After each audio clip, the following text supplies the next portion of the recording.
Hello, friends. Welcome back to Amanda's Bookish Adventures, and it is my February book haul part two. And for this one, we have one, two, three, four, five, six. So we have exactly 10 books here, and I'm actually really happy with that number. I don't know why I'm trying to do the math, but let's talk about the manga. So I have volumes 1 through 4 of I Tamed My Ex-Husband's Mad Dog. Back with a Vengeance, former Crown Princess Reinhardt Lanik withers away from the grief of losing her father until she suddenly finds herself 15 years in the past at his funeral. Gifted with a second chance, she doesn't hesitate to stab Prince Michael, her betrothed, and the man who sent her father away to his death. But before she could seek proper retribution, she's banished to the cold, isolated domain of Ludden. Though her situation is dire, not all is lost, as she's saved by a wild boy one she recognizes as the future war hero and Michael's very own Mad Dog. Meeting this pup may be the key to Reinhardt's revenge. That is, if she can tame him. So, Volume 1, Volume 2, Volume 3, Volume 4, and then I also, the last manga, The Perks of Being an S-Class Heroine, Volume 6. So let's just put that over there, that stack like that. Hopefully nothing falls.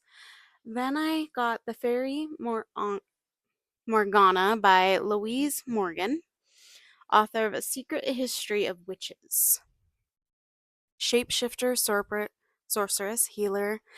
The Fairy Morgana reintroduces Morgan Le Fay, famed villainess of Arthurian legend, as you've never seen her before, to the Guardians of the Great Sword. Morgana's hardy and arrogant as she develops magic far more powerful than any human would be capable of. Rumor spreads that she must be a fearsome fae. To Guinevere, wife of Arthur, Morgana's position as the king's most trusted advisor makes her a rival. She insists Morgana is a malevolent witch. But to Braith, Morgana's faithful acolyte, she's simply the most powerful priestess Camelot has ever seen. Morgana is unconcerned with these opinions. She's devoted her life to serving the king and the people of Camelot. But when she aids Arthur in ascending the throne before his time, she sets off a series of events that will change both the future of Camelot. It's not Camelot, it's Camelud. And everything. Is that a typo? That should be Camelot, right? But it says the future of Camelot and everything Morgana believes about her power. That's interesting. I wonder if it is a typo or if it's actually they're trying to spin off from saying Camelot. That is intriguing. I have a sequel, so I won't say much about it. I have not read the first book, but I do have a signed edition. I met the author at my local Barnes and Noble, and that was really cool. So I bought the sequel to support. We have The Heir of Illusions by Madeline Taylor. She is not the pet they tamed. She's the beast they let inside. Sprayed edges.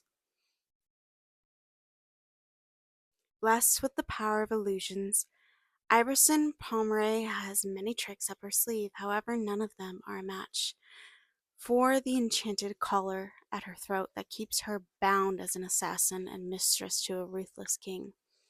Forced to play the role of his obedient pet, Ivy plots in secret to destroy him and claim the freedom she has always been denied. When a mysterious Reaper Thorn arrives in the city with his sights set on the same weapon Ivy needs, the only artifact that can remove her collar, she must decide how far she's willing to go. With a tenuous alliance tying them together, Ivy learns there's more to her reluctant companion than meets the eye. He sparks her curiosity and ignites dangerous desires within her. but all secrets they harbor destroy each other. And even if it matters, when anyone who so much as touches Thorn dies. That is interesting. I have been waiting and waiting and waiting. And yes, Instagram got me again with this one. I'm not even going to lie. I did pre order this off of an Instagram ad. That cover, those edges like a window, the naked hardback,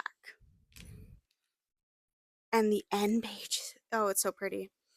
Once upon a time, the sun fell in love with the Star Maker.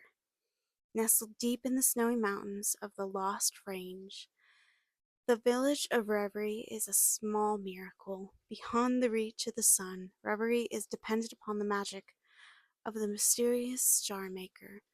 Every morning he trudges across a vast glacier and pulls in starlight over the peaks, providing the village with the light it needs to survive. Aurora Finch grew up on the tales of the Star Maker's magic, never imagining she'd one day meet him, but on the morning of her wedding, a fateful encounter in the frostbitten woods changes everything. The Star Maker senses a powerful magic within her and demands she comes to study under his guidance. With her newfound abilities tied to the survival of the village, Aurora is swept away to his ice covered castle and far from everything she's ever known. The Star Maker is as cold and as distant as the mountains itself, leaving Aurora to explore his enchanted castle alone.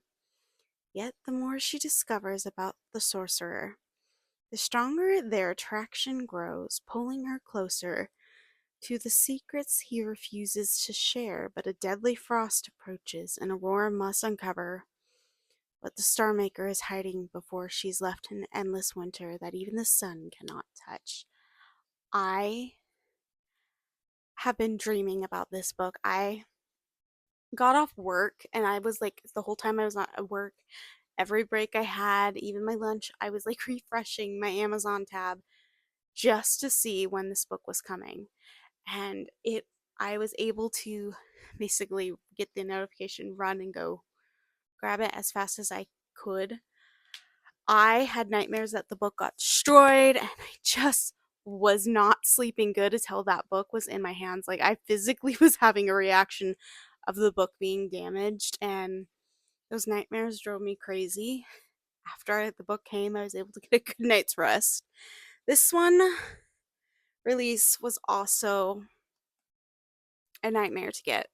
I pre ordered it months ago. Amazon kept delaying it, delaying it, delaying it, even though it's like, oh, it's been delayed in transit.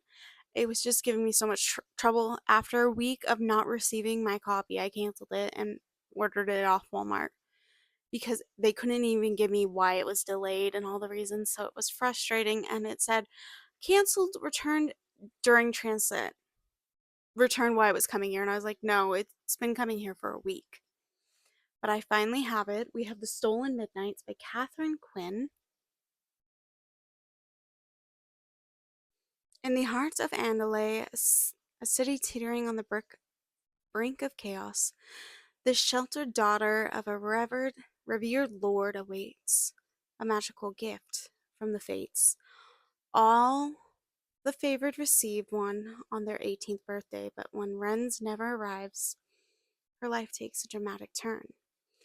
Unknowns to her, Damien, a hardened thief, has hired to steal her gift, an enchanted locket, and when he does, he is shocked to discover that it contains his photograph. Once open, the locket sets Ren and Damien on a crash course towards one another, one that reveals hidden truths about the ruthless ways of the upper class. The lords of Analy's rule on borrowed power and will go to any lengths to maintain control. Despite a mutual distrust, both Ren and Damon quickly realize that that they're more formidable together than apart. With the immortal fates watching their every move, the tenderest allies must navigate a seedy world where the truth can destroy not only their lives but the city itself, all while fighting a temptation that neither understands. So that is it for this book haul. The next one will be even shorter. It's just 5 books, but I am happy to receive all of them. The mangas were from my birthday money, and I'm very happy. Other than that, all the new releases I paid for out of pocket. And the releases over there, other than Morgan, the Fairy Morgana, that was on the gift card as well. But if you've read any of these, I'd love to hear your thoughts down below, and I'll see you in the next one. Bye for now.